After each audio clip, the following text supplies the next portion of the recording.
Building on Ethereum can be challenging. High transaction fees, slow transaction speeds, limited functionality, and difficult and expensive to build on. Metis solves these problems. Ethereum transactions made on Metis cost just a couple of cents. They'll be processed in a fraction of a second. Metis offers rich, out-of-the-box functionality with one click. Store as much data as you'd like. We take care of the security. With Metis, building and deploying Ethereum dApps is so easy. Already have your smart contracts? We provide complete EVM compatibility and one-click deployment. And yes, we'll integrate your existing platform without you needing to change any code. Metis Layer 2 supports DeFi, NFTs, gig economy, social economy, crowdfunding, and much more. Our goal is to create easy-to-use tools, making blockchain accessible to everyone and empowering personal and professional lives. But wait, there's more. Metis is completely decentralized. Once your dApp is up, no one can take it down. Metis Layer 2 is secured by the underlying Ethereum blockchain, eliminating the risks caused by sidechain solutions, especially for DeFi projects. Metis lets you create and manage your own DAO in just 2 clicks. We call it DAC, Decentralized Autonomous Company. Our community mining mechanism can even generate additional funding for your project. Beat that, centralized sidechains! Now, we've introduced the Metis Ecosystem Development Program. We're offering established blockchain companies, blockchain startups, and even companies new to blockchain the chance to scale in 3 ways: tech and development resources, marketing and branding muscle, funding for your company, including grants, mining Metis tokens, and potential investment. Want to grow your company? Go to metis.io/EDP. Fill out the form and join the Metis ecosystem today.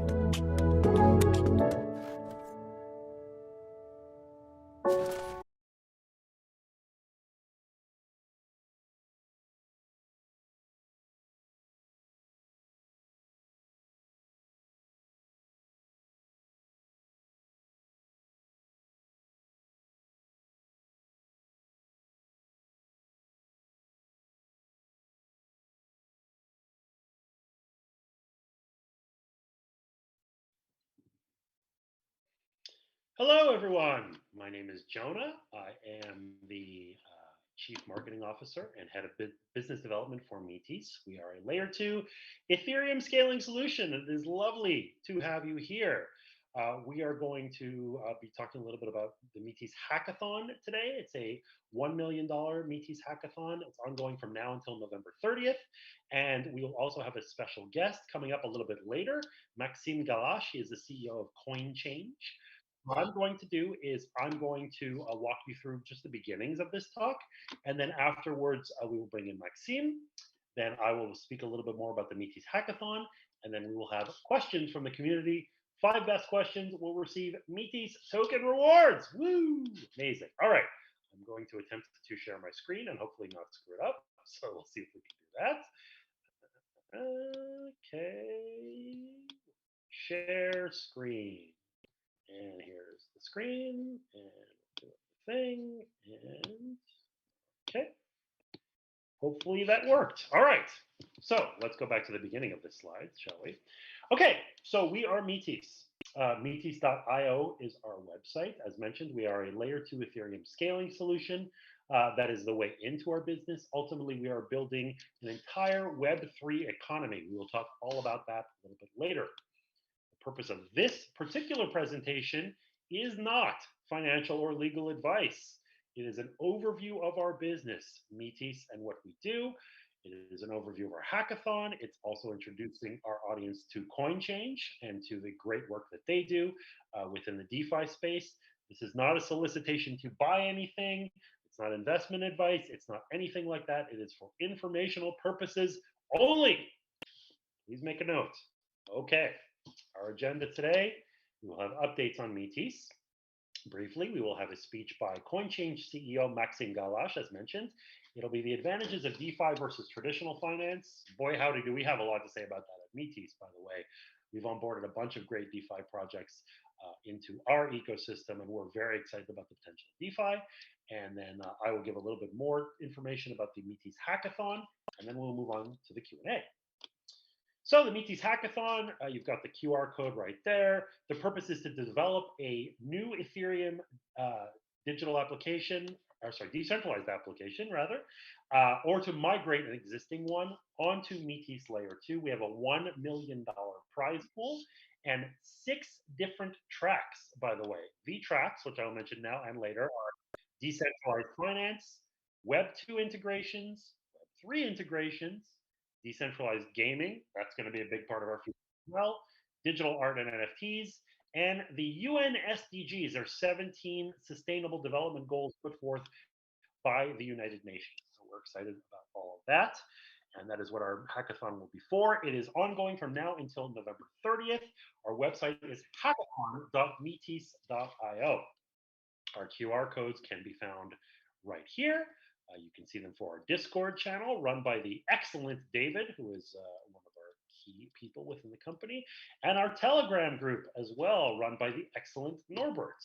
Our community managers are the best. Show them some love when you go to Discord and Telegram. They're really, really great. And we've got Hackathon communication here. So hackathon.metis.io, as mentioned, is our Hackathon website. And there's a QR code for Discord as well. So what's going to happen is as we present information on the Metis Hackathon, we encourage you to our Discord group.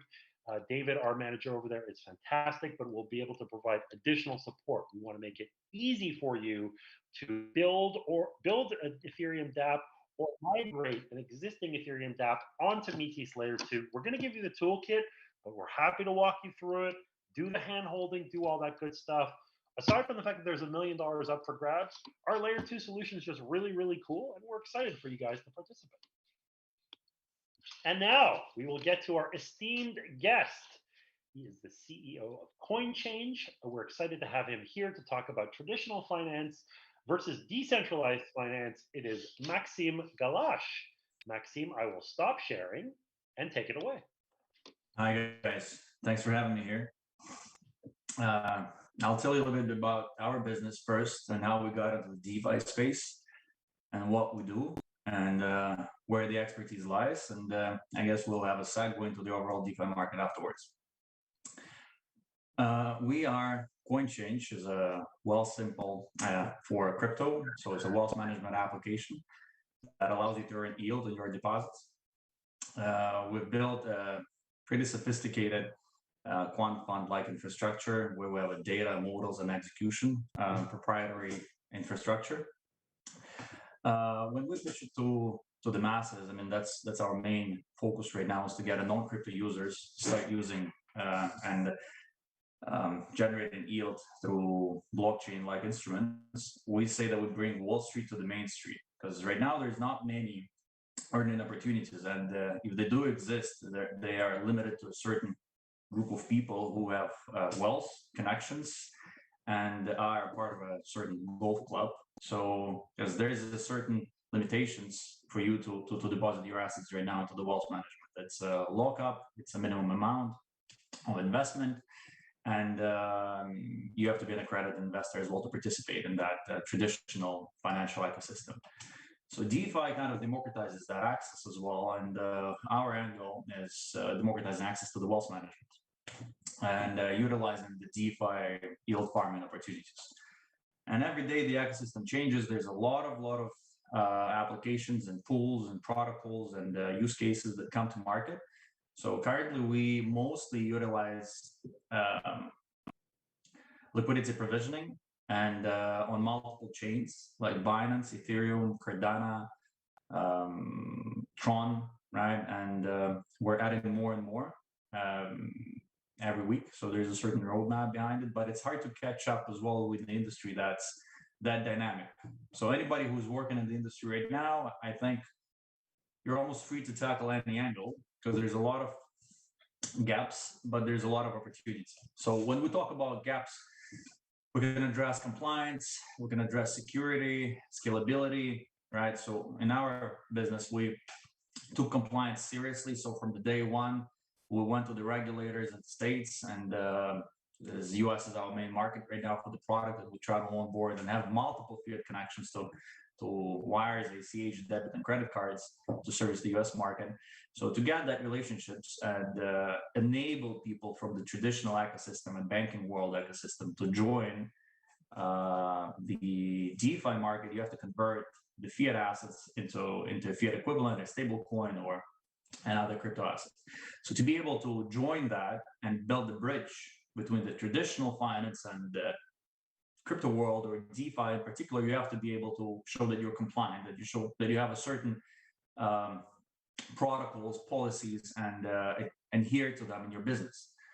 So from day one, we thought that DeFi is going to grow. We started the business 2 years back, and we thought it's going to be a big ecosystem, and eventually it's going to get regulated, and it will be compliant. So we did partner with Jumio, Chainalysis, Fireblocks, and tried to pick the best and biggest players, and at that moment of time, to make sure that we can use it as a benchmark or leverage when we talk to the banks and regulators, right?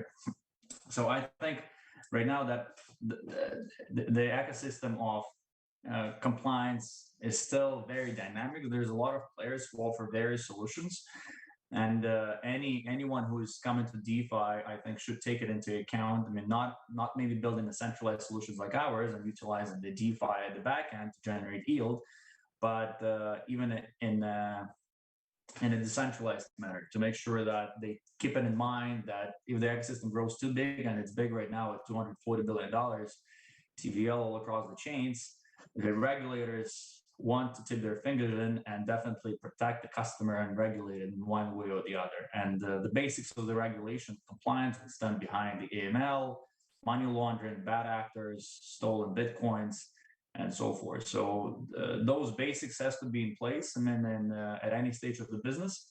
I think it's important to take it into the account when you build your product roadmap, and you better spend your time and money early on rather than revamping or refactoring the full solution in 6 months from today.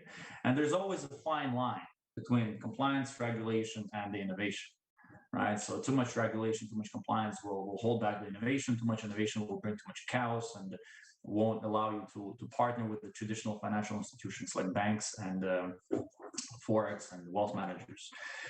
So I think there's something to take into account as well. I mean, in financial world, and compliance and security is a top criteria for anybody depositing their funds or using the counterparty. So we have to keep it in mind at our product, and I would recommend to do the same for anybody who is looking to get into the ecosystem right now. In terms of the use cases, I mean, for us, I mean, we focus on yield generation because we think all this abstract layer of DeFi was created for liquidity farming and yield generation, right? Because there is any application you take, the Aave, Compound, Nexus Mutual, or any payment one, there is no application without the liquidity, right? So, I mean, there is no Uniswap, there is no liquidity there. There is no liquidity, there is no proper tokenomics and incentives that will enable both sides of transaction to be secure and to be efficient, right? So I would say that liquidity provisioning is to my knowledge a fundamental aspect of DeFi, as any application would require liquidity to function. So as Uniswap, when you come to the swap, the liquidity has to be there. So liquidity providers participate in legitimate pools, right? Because there's a lot of pools out there. Some of them can promise a crazy rate of return, like 200, 500%, but you can lose it all, right? So there's always a risk component as well. And currently we find from our, at least, research that risk has been underestimated. And there's a few frameworks that we follow in our business, and they're soon going to be published on our website as well, what our risk department does to analyze the counterparty. But there is very few tools right now available in DeFi to make sure that you can monitor that in real time, monitor your counterparty risk in real time, or take any action on your liquidity when the pool has been drained or affected. So I think that's also a big space, and it goes along well with the security because there's a lot of aspects of security, not only in DeFi, but also on the operational side. So we started with compliance, right? Right now we're in liquidity farming. I think that in the liquidity farming itself, I mean, it can be done manually today, and there's a lot of funds to do it manually. While we automated this process to, I would say, 95%. So when liquidity is managed by the algorithms and provided to different pools or different chains, and to do that liquidity provisioning, we use data, right? And then the models are built on top of the data. It's real time and historical to take a certain action. So analyzing the slippage fees, the gas fees to move the liquidity from one pool to the other. And finally, you want to get the best alpha, the best ROI on your capital you can get, right? But also the lowest risk. So I would say the liquidity provisioning and risk goes hand in hand, because you cannot say that you're, let's say, highest APY, but it's going to be the wildest risk. So there's always a formula with two components that you have to analyze. And I think there's a lot of liquidity pools, and there is quite a few liquidity players, I mean, who, as an example, can be fully decentralized, like Rari Capital out of California, and like us, fully centralized, Coinchange. So there's a player in Europe that's called Swissborg. Those guys are also using Smart Oracle across multiple chains to analyze the pools. But the risk component is large, and not everybody discloses how they mitigate it, especially the counterparty risk. So, and when you talk about the risk, you can go right into the insurance, right? Because insurance is also, every aspect, as I've started in DeFi, is pretty nascent. So the industry itself has been growing for the last couple of years, and there's still no consolidation. It's still very fragmented. There's still a lot of various protocols. Not all the bridges between different protocols are working smoothly as well. There's a lot of vulnerability in those bridges and connections across different protocols. So I would say there's a lot of work to be done, right, at any angle. So if you're looking to join the hackathon and thinking about the idea, I mean, a lot of times it's not about the idea, it's about the execution. Right, so you can start with one idea and it will morph into something else, especially in the space like crypto and DeFi specifically, as not only the internal competition and the market changes, but also the external factors like regulation, traditional players, and external competition like Revolut going into the brokerage business of crypto. Will force to change the business model. So it's more about the execution rather than the idea, because the ideas, there are tons of ideas to improve the DeFi ecosystem today, not only with compliance, but liquidity provision and risk and security, right? So the security aspect is large as well. I mean, it's hard to build a good security business without a name and capital. And I wouldn't probably recommend building an application around the security if you don't have enough experience, leverage, or personal pedigree in that specific domain. But from our angle, I mean, we worry less about the on-chain security, because most of the code right now is off-chain for Coinchange, right? We just have proxy smart contracts that are deployed on chain. But when we are doing our penetration testing, or when we are analyzing our algorithms and making sure that at least that proxy smart contracts are secure, we try to go again to some bigger firms, mostly in Israel right now. CYE is a big firm, Hackathon is a big firm, but because the name is important. I mean, when you choose, again, a compliance vendor, and at least it was our decision to do that, compliance vendor, regulatory vendor, security vendor, you try to benchmark, use their name for your own benefit as well, right? So it doesn't mean that you get the best value for your money, but you can leverage the name to generate the trust, right? And generate a certain benchmark of pedigree. So I think that the security space is more competitive than some others, but there's still a lot of room to grow, because as everybody knows, DeFi is an open ecosystem, right? And anybody can learn, anybody can come in and try themselves as a coder, as an entrepreneur, building on top of those opportunities that exist. So Metis is one of them. You can name Ethereum as a big one, and all it comes down to is your ability to execute and learn, right? Because the new openings in the market, the new windows of opportunity, they allow the newcomers to come and distribute the wealth and create the wealth. So it's a matter of your ability to spot and pick the right time and the right chain. And I think there's going to be still a lot of upside because the market is really early. When we talk to our clients right now who come and join the system, the platform, a lot of people still think that not only Bitcoin has a long room to run, right? The perception of the market that because of the scarcity of supply and inflation and printing of money, right? The inflation expectations can reinforce themselves, right? So creating more room for scarce assets like gold and Bitcoin. So people do believe in the market, and there's also right now a behavioral change with a lot of millennials actually inheriting the wealth and becoming middle class themselves. So and from 2008, the angle of media and perception of people are changing towards more alternative assets. So traditional ecosystem is definitely sharing and giving out some market share to crypto and more and newer asset classes like DeFi, but obviously it comes at a price. So there is regulation, right? And there is a back office operation that has to support a certain level of security and compliance. And I think that the market will change a lot.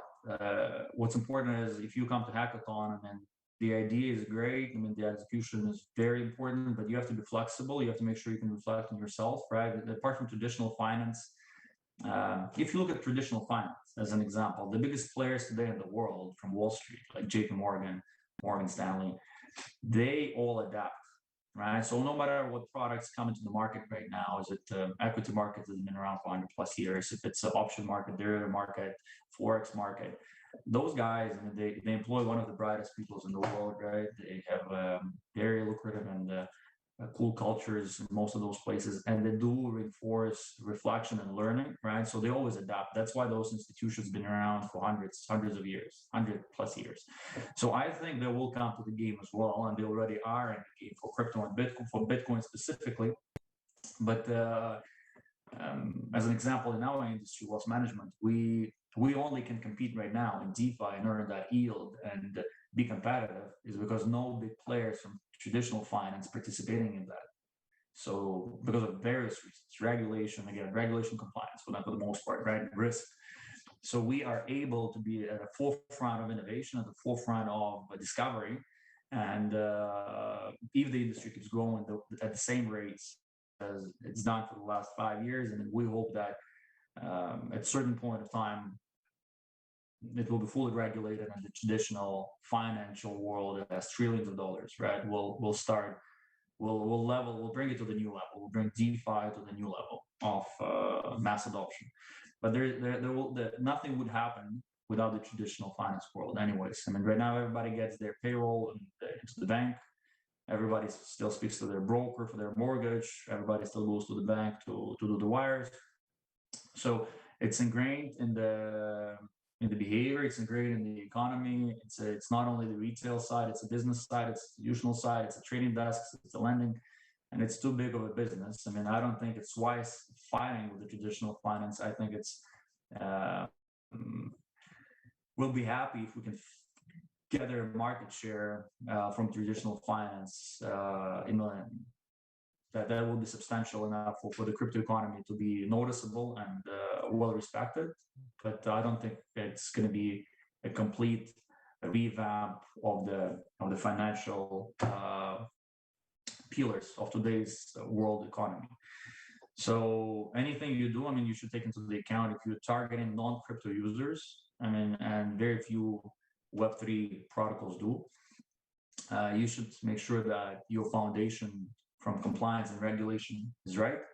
This way you can establish fiat on-ramps from various banks into your system. And today it's one of the few ways to enable the ecosystem to grow.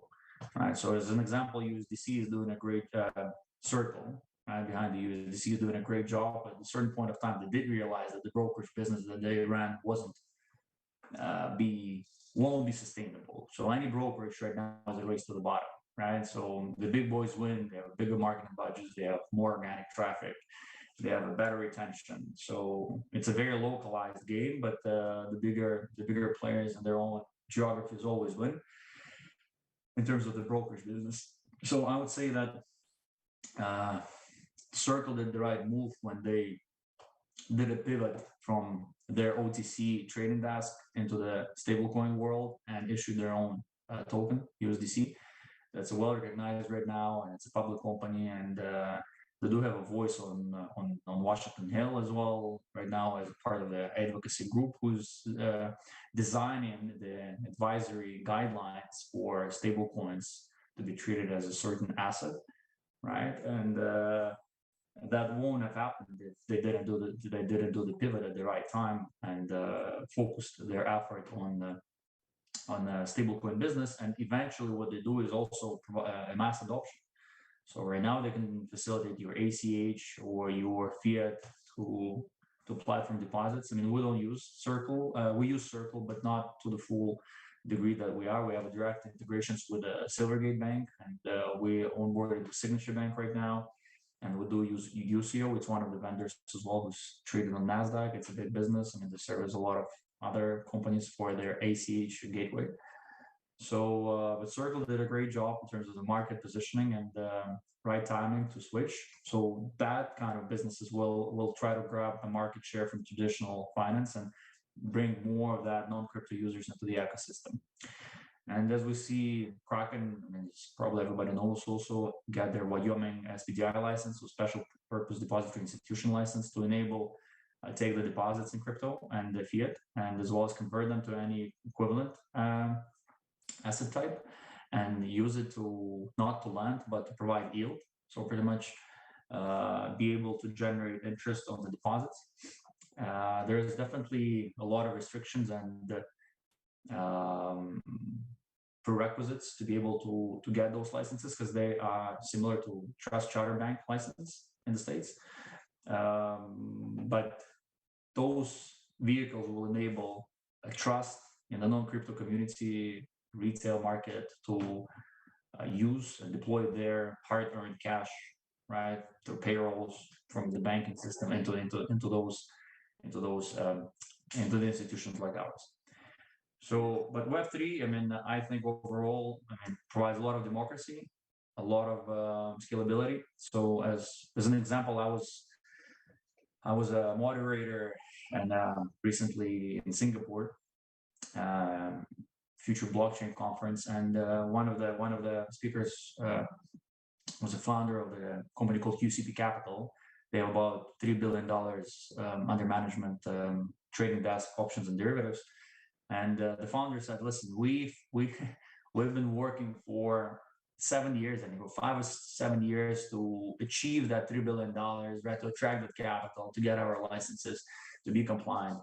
And just recently, about 5 months ago, there was a startup out of London. I can't recall the name, but also in a similar business that theirs, but on the Web3, so a fully decentralized basis built on the Ethereum chain that attracted 1.5 billion, so half of the assets in about 5 months.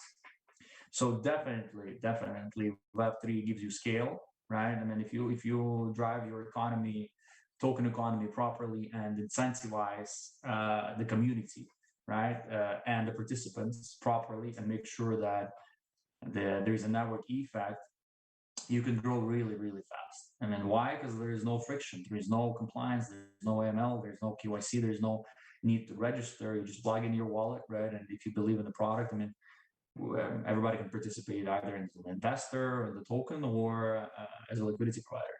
So I think that does provide a lot of so DeFi and Web3 does provide a lot of scalability and a lot of scalability and a lot of network effects, right, to the proper models, and does democratize the access to the capital, so anybody in the world can invest in the token or can be a liquidity provider. But it does create some risks as well, right? So there's always, there's always risk, right? Not only Web3 in the traditional finance world. Any gaps in the equity markets, right? Everybody knows pump and dump. Everybody knows promotions, right? Everybody knows there is front runners as well. So there's a lot of that happening in the traditional financial world as well. It's not only relevant to Web3, but Web3 does open it up at a wider scale, right? So providing opportunities does provide also an opportunity not only for white hat people, but also for black hat hackers, right? So there's always a trade-off, right? So I would say that's obviously DeFi itself is a global phenomena, right? And we all know about the NFTs, right? And the market has just been exploding recently. We're in talks with Dapper Labs, so out of Vancouver, and they've been doing a great job. Raised a lot of money, and they have a lot of interesting initiatives with the sport teams and with the artists, and propagating the NFT market with knowledge and the trust. But our angle is a little different. Obviously, we look at NFT more as a collectible, or more as a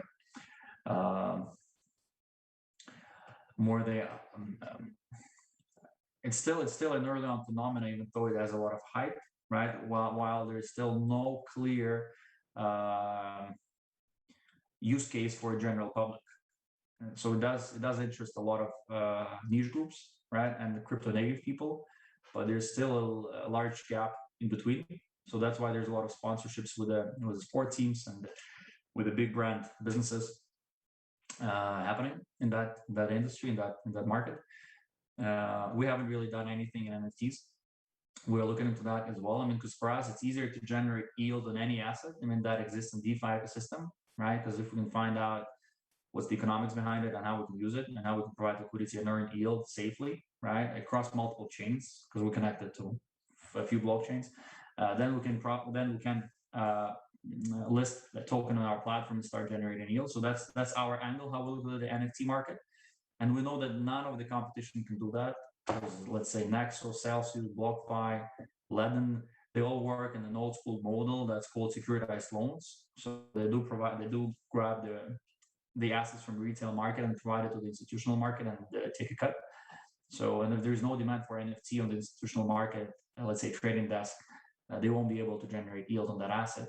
While we can. So we can generate yield on an asset if it exists in the DeFi ecosystem and has a scale and has a security. So there is a minimum risk associated with providing liquidity to that certain pool. So NFTs are interesting for sure, and I think it's a little bit overhyped right now in terms of the overall value of those assets that exist. But again, I'm not really in a full position and discretion to make sure that I can make a fair judgment, because I'm not a participant in the market, and there's no valuation models or research we've done to understand what's the real value behind certain aspects of that market. But as an example with the NFT, it came to market really fast and blew up really fast, and it's a big phenomenon right now. So those things will happen in DeFi in the future for sure, as more people are looking for the opportunities to create wealth and value for the customers. That's what will happen when the system is open, right? And a lot of smart brains can participate without any intervention. So I think that you have to be ready to be flexible, to reflect and adapt to those circumstances, because the market is really dynamic, right? And going back to the first point, you have to make sure that when you do that, you still keep some compliance and regulation at the back of your mind, just to make sure that when you are at scale, you would still be questioned for whatever has been done before. And it's always good to have some frameworks and infrastructure technologically and in business to make sure that you can become compliant for the mass market at a certain point. So I think that there's a long road ahead. Not only for the crypto in general, but for the DeFi specifically. We're still a believer in that market, and we keep investing in our team. So today we have about 50 people in the business, but 15 of them are working on connections to the different blockchains and mathematical models so we can generate yield, right? Providing liquidity to those blockchains. And when we talk about liquidity, it's not only providing liquidity to pools as a liquidity provider, but also we're looking at staking right now, we're looking at lending right now, we're looking at insurance pools right now. And insurance pools are interesting, we've just been discussing that yesterday. As an example, you can be a liquidity provider to the insurance pool, but at the same time, you can buy insurance for your assets at that pool.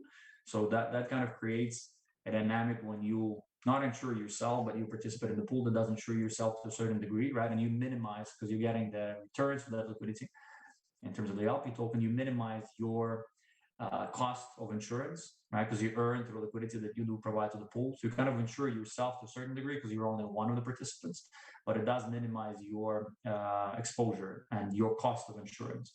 So the DeFi constructs, they're very abstract and very interesting. So you can use them with the different scenarios, right?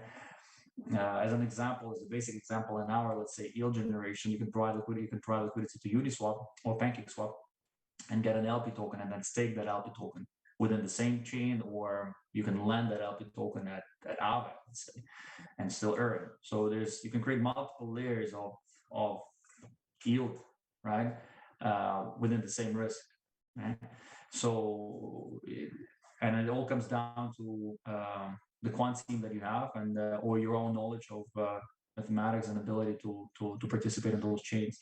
So our advantage, and obviously we're doing it automatically. So a lot of things we're called professional managers, right? For that reason, because we spend 24/7 on that, and even from our existing clients right now, we say that they tried it themselves. Do it yourself, and they manage some of to earn some yield, but not to spend much time on that. They rather spend 2 hours reading the book or with their kid or partying rather than reading and trying to navigate and risk their own capital. So I think there's still space for that. Riot Capital has done great. They have a pretty large AUM right now, and they launched their own protocol as well. We follow those it's young kids as well, about 22, 24 years old. So very dynamic, definitely very energetic, definitely has the knowledge, and seems like a great product for us as well. We looked at it, they are our competition in direct because we're centralized wealth manager and they're decentralized wealth manager, but we think there's still a lot of room for even our space. So there's not going to be a single winner because there's a lot of capital out there still sitting in the banks earning nothing. We're sitting with the old school wealth managers. We're just under the pillow that can be utilized, especially in the new world, right? Especially in the developing world, right? So like countries, if you look at the adoption today of crypto, it's like Africa, it's Nigeria, Ukraine, Vietnam, right? So countries who don't trust their government, don't trust their currency, and they keep the cash under the pillow and they buy crypto, and they deploy it to earn some yield with different protocols. So there's for sure a lot of room to grow. So even in our small niche, that's wealth management niche, there's going to be a lot of other players who's going to come to market and probably evolve the market further. So yeah, pretty much there's a bright future, I think. And overall, there's going to be ups and downs for sure, but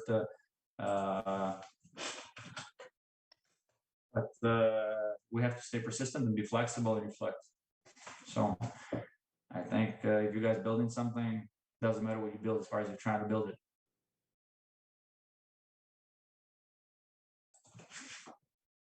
So awesome. Thank you, Maxim. This was really, really interesting and in-depth. I feel like it's also the official live stream for handsome and charming gentlemen who wear glasses and blue shirts.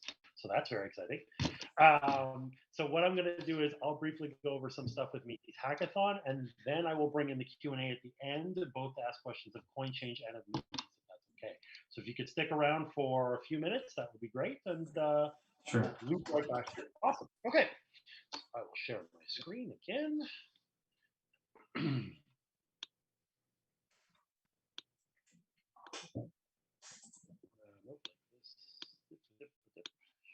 Okay. All right. So we'll go back to our little hackathon presentation here. So hackathon submissions, you can do them obviously through the Metis hackathon website at hackathon.metis.io. And you can also do it here via DevPost, which is metis-ethereum.devpost.com. There's the QR code on your screen. As we mentioned, it's a $1 million hackathon with 6 main prize tracks. There's also special tracks. There's one reserved for the best female-led DApp, which we're really excited about. All kinds of very interesting ways to get involved. You can build your own Ethereum DApp on Metis Layer 2 or migrate an existing Ethereum DApp onto Metis Layer 2. Here you can see a map. So it shows the coverage that our hackathon has all over the world. That's a lot of blue. Not just matching the shirts that Maxim and I are wearing, but indicating the grand scope of this hackathon. So you can see that the Western Hemisphere is like almost entirely covered, and a lot going on across the ocean as well. Russia, China, Australia, South Africa, India, much of Europe, certain parts of Africa as well, Middle East. We're really excited about the presence of this hackathon. We feel like it demonstrates the global reach of Metis itself. It's something that we take a lot of pride in. We've got Telegram groups in 6 different languages. We're expanding every day. We're looking into potential Portuguese ones, Spanish, and so forth. We really want to be inclusive and offer blockchain for everybody. That's what we do. So I want to go over the Metis weekly news very quickly. Then we're going to jump to the rest of the hackathon stuff. But I feel like this is important just to keep you guys abreast. I won't do the whole company spiel, but just so you know what's going on. So in the past week, we've launched Dragonfire Testnet. We're basically testing, stress testing everything that's going on the Metis network, because when we launch our mainnet, we want to make sure it is perfect. Performance is perfect. Security is perfect. We will not rush. So there are going to be questions like, when mainnet? When staking? We have heard these questions before. We feel you. We are as eager as you are, but we want to make sure that everything is perfect. So Dragonfire testnet has occurred over the last couple of days. We're also we launched our DAC and staking testing. I'm going to get into the DAC structure in a moment. Decentralized autonomous companies. Our DACs will be able to perform infinite functionalities. Basically, anything that you could do for a company in the real world, you will be able to do in a DAC. However, to start, when we launch DACs, the purpose will be to stake real Metis tokens. So you'll be able to do that. All the instructions will become available. And the purpose of this is you form your DAC, you stake, and obviously, that's one incentive, but the general idea here is to really stress test our network, because really what we're going to be doing is building DACs on a grand scale where you'll be able to do literally anything, whether you are an existing blockchain project or Web 2 project or a series of a bunch of hobbyists who want to get together. This is the point. New hackathon partners. So Binance Latin America, division of Binance, they have joined up with us. ASSX token is a great NFT platform that we recently onboarded as a strategic partner, as well as a hackathon partner. Juristech, which is a Latin America-based kind of legal entity. Rosario University in Argentina, and Colombia FinTech. And I want to, by the way, give a shout out to Leah Glenslin, who's been doing unbelievable work. Not only is she our Chief Administrative Officer, but she's a machine when it comes to just onboarding great partners for a hackathon, particularly in Latin America. We're growing quite a bit in Latin America and Colombia. She's been doing a great job over there. And new strategic partners, aside from ASSX, we've got Slavicoin, who we just announced today. Shout out to Slavicoin. We love them. First decentralized multi-chain DApp on mobile with built-in cross-chain and layer 2 solution. That's us. We're the layer 2 solution. And the other one is PowerFan. They empower authors, artists, and creators to transact in valuable new ways using NFTs, social tokens, and blockchain tech. You're going to see a lot of that as we go forward. First of all, it'll be a lot of younger projects. The goal here is to bring them along and help incubate their growth. And also, there will be opportunities for IDO participation and so forth. These tokens, some of these companies have not yet tokenized, and they may do so in the future on Metis Layer 2. We're excited about all of that. And they're also going to have a lot of different functionalities, like a project like PowerFan that combines NFT and social. Slavicoin, that's a DeFi project, but they're mobile and they're cross-chain and so forth. The more usability, the better. That's kind of typical of what we're doing and what we look for in our partners. I'm going to skip ahead a bunch because there's a lot of what is Metis stuff. Okay. and we don't have a lot of time, I want to get to the events that we are at. Right now, we're at Blockchain Life in Moscow. So if you happen to be in Moscow, go to the Metis booth. Go say hi to Pavel and Alina and Natalia and see all the cool stuff that we're doing over there. We've got a booth. Natalia gave a great talk today. She's awesome, one of the more recent additions to our team. Alina's shaking hands and kissing babies. Pavel's a genius. It's all great. So that's going on for a couple more days. Also got the Babylon Project Hackathon. So on this Friday, October 29th, I will be giving yet another presentation. How about that? On the 29th, we're also participating in a workshop on Saturday the 30th. And then NYC NFT, a huge, huge NFT conference. Again, I mentioned Leah before. She would be representing Metis at that event. We're very excited about that one. The use cases for Metis when it comes to NFTs, tremendous. First of all, fast and cheap transactions. You'll be able to mint NFTs for cents as opposed to hundreds of dollars. Secondly, on-chain cheap native storage via IPFS technology. We're really, really excited about that. That's going to be great. And the third thing is our DAC structure. So, imagine this: you're an NFT platform. And what you'll be able to do is you can have your users, the people who are advocates and want to trade NFTs, they can get together, form a DAC with 50 other people, trade, talk, negotiate. They can, perform voting and governance procedures, anything that they want. They can do it all on chain, and they can do it all with each other for, again, a few cents. So we're very, very excited about that. And the final thing is NFT bridges, which is something we're working on as well. So we've got hackathon.metis.io, and you can see you could build your Ethereum DApp and so forth. These are 6 tracks which we mentioned. And now I will turn it over to questions because we don't have a lot of time. So I'm going to exit the screen. I'm going to stop sharing and say hello to people, and we will take some questions. So, okay, let's go over here. And Maxim, you'll be able to answer some questions too. So let's see. So question for Maxim from Telegram: is liquidity a problem? Because the total value in DeFi projects is not as much as it would be in traditional financial systems. A fair question. What do you think? It is a problem for certain pairs. I mean, for stable coins, there is no problem with liquidity for Bitcoin and Ether as well.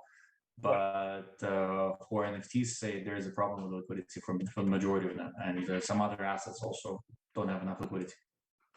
Absolutely. So it's something that we'll need to develop over time. And it's like you said, we're early to this space, right? Liquidity will come, more projects will come, all that good stuff. And by the way, if I didn't say it, I thought your presentation was really excellent in terms of in terms of really combining the idea of, okay, this is the Web 2 world and this is the Web 3 world. It's not a competition. This is all going to coexist and benefit from each other. So that's really good. Question for Maxim: what are the main problems you see in the field of DeFi? What are the main advantages of DeFi over traditional finance? Yeah, I think we touched upon that a little bit during the presentation. I mean, I think scalability and access to capital and democratization of access is advantage of DeFi for sure, and how fast you can replicate and build your own. TradFi for sure. I mean, there's an existing. I mean, I don't think they have a lot. I mean, their advantage is not much to the benefit of the client, but the existing infrastructure is already in place. The existing regulation is already in place. Liquidity definitely is there. So yeah, I think scalability, openness, and speed, right, is DeFi and transparency, while the liquidity, regulation, and existence of the existing infrastructure is for the TradFi. Question about the ease of use. The ease of use of DeFi platforms will be the key to mainstream use. I completely agree with that, by the way. How comfortable is your interface for beginners? I think that people can be intimidated by DeFi a little bit.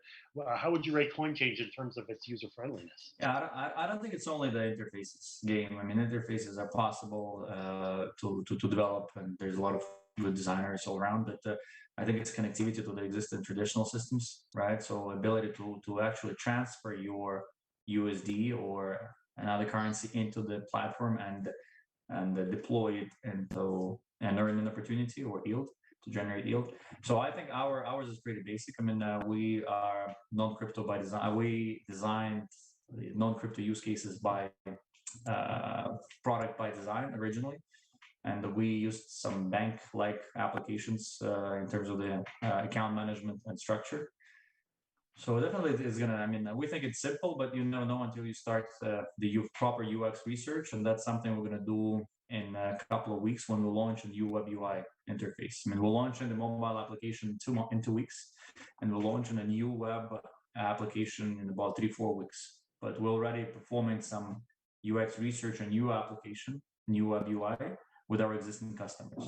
And that's the only way you can actually make sure that it's simple and usable. Because it's very subjective if I say it's nice or it's not nice, or the colors are good, or the workflow is nice, right? So you have to have a higher sample than one, bigger sample than one. Agreed. So Maxim does have to go. Thank you so much for your questions for Maxim. I will stick around for a few more minutes for people who have Metis questions, but go to coinchange.io and you can follow Coinchange on Twitter. Let's get those Twitter numbers up. That is at Coinchange.io. Maxim, you're a gentleman and a scholar. Thank you so much. Thanks. Thanks for having me. Have a good day. Absolutely. Bye. All right. I am jumping back on video, and anybody who has more questions, we've got Kevin here. We've got lots of people here. We can answer some stuff ourselves. So let's see if we've got anything on Telegram or anything that is Metis specific. Leah is also here if we've got anything in her realm as well. What do we got? Let's go over to Telegram. Let's see what Telegram has to say. Okay. Okay. Hello, Jonah. My question is looking into the future. Hello, Starpong. Into the future where successful projects are those that are interoperable. Will there be interoperability functionality for bridges to connect different chains seamlessly? That's a good Kevin question. Yeah, for the bridge, I think we will launch our own bridge to enable users to leverage to transfer assets from layer 1 to layer 2 and back to layer 1. But based on our product plan, we will support multi-chains, so it will happen step by step. Yeah. Absolutely. Okay. Concerning the hackathon, well, that's also Starpong. Let's see if we can get somebody else here. Hang on. Why does linking to Ethereum create liquidity? If people agree to use Metis token on the platform, doesn't that create liquidity? When we hear liquidity, does this mean being able to export and cash tokens? Kevin, you want to take a crack at that? Actually, I don't quite get what's liquidity is based on how many token pairs that can be swapped and in this platform. So eventually, if just only Metis token, which is the utility token used on Metis layer 2, the liquidity will not just be there. As you mentioned, it is export and cash tokens. You will need token pairs. So it means a lot of token pairs need to be implemented on Metis layer 2. Yes. Here's a good question. The most important factor to evaluate a blockchain is its decentralization and security. I think that's very fair, very important. That's why we're built on Ethereum. How many validators will Metis deploy to operate, and what are the criteria to become a validator for Metis, Kevin? Mm-hmm. Yeah, I understand people are quite serious and quite interested in the validators.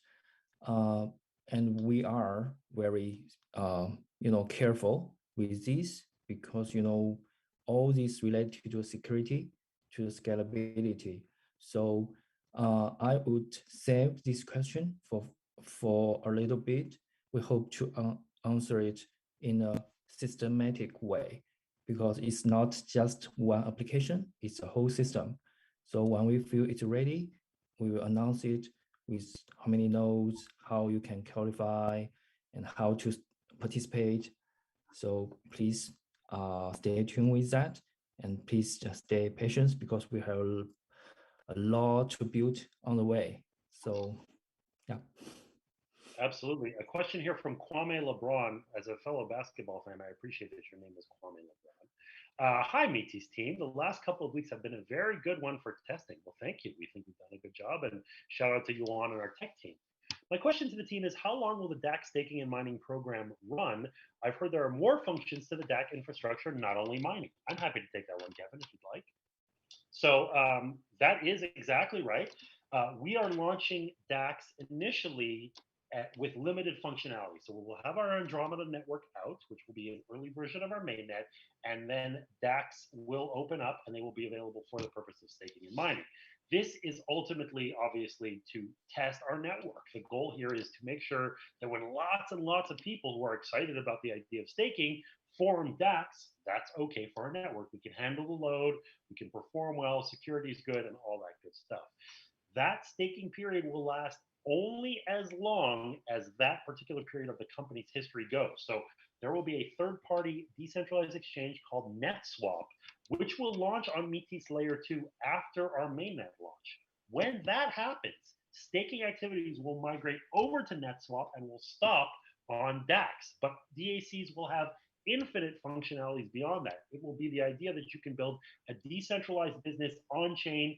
You can run payrolls, you can run your CRM software, you can run messaging, you can do everything you want to do. You can get 50 friends together and trade baseball cards. Whatever it is you want to do, all kinds of on-chain benefits secured by Ethereum, cheap and fast transactions available via Metis.